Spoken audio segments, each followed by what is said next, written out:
नवरा बायकोचे भांडण लागतात. नवऱ्याला वाटते आता झाली हिची चिकचिक सुरू, असे म्हणून तो घराच्या बाहेर पडतो. थंडीचे दिवस असतात. नवरा एका चहाच्या टपरीवर जातो, स्टूलवर बसतो आणि चहाची ऑर्डर देतो. तेवढ्यात पाठीमागून आवाज येतो, काय बरकुरदार, घरी पत्नी नाही का, आज बाहेर चहा पिताय? नवरा पाठीमागे वळून बघतो. बाजूचे काका असतात. नवरा म्हणतो, काका तसे काही नाही, आपली रोजची चिकचिक, त्यामुळे कंटाळून आलो बाहेर आणि चहा पितोय. काका स्मित हास्य करतात, जवळ येतात, खांद्यावर हात ठेवतात आणि म्हणतात, व्यक्तीची कदर करायला शिका. जोपर्यंत तुम्ही नवरा बायको एकत्र आहात तोपर्यंत असे भांडणं होत राहतात. परंतु ज्यावेळेस दोघांपैकी एकही जरी घसरला तर ती उणीव पुन्हा भरून निघू शकत नाही, कारण या भांडणामध्येच प्रेम लपलेलं असतं. माझी पत्नी जाऊन 8 वर्ष झाली. तिची उणीव मी भरून काढू शकत नाही.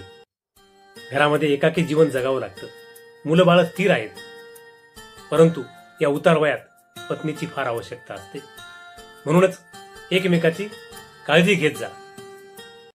काका असे म्हटल्यानंतर नवरा स्मित हास्य करतो. काका तुम्ही म्हणताय ते बरोबर आहे, असे म्हणून तो घराकडे परत निघतो. घराकडे परत गेल्यावर दरवाजामध्ये पत्नी उभी असते. तिच्या डोळ्यात थोडंसं पाणी आलेलं असतं, परंतु रागारागात म्हणते, काय हो, तुम्हाला समजत नाही का? स्वेटर मफलर घेऊन जायचं, एवढी थंडी आहे बाहेर, उद्या सर्दी झाल्यावर.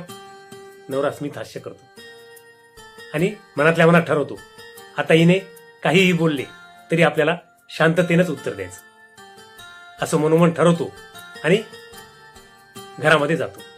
त्यानंतर दोघांचेही कलह भांडणं कमी होतात. मित्रांनो, ही काल्पनिक कथा सांगण्याचा उद्देश एवढाच आहे.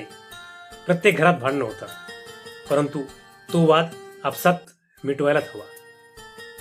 पुरुष जरी घर बांधत असला तरी त्या घराचा आत्मा स्त्री असते. म्हणून स्त्रीचा नेहमी आदर करा.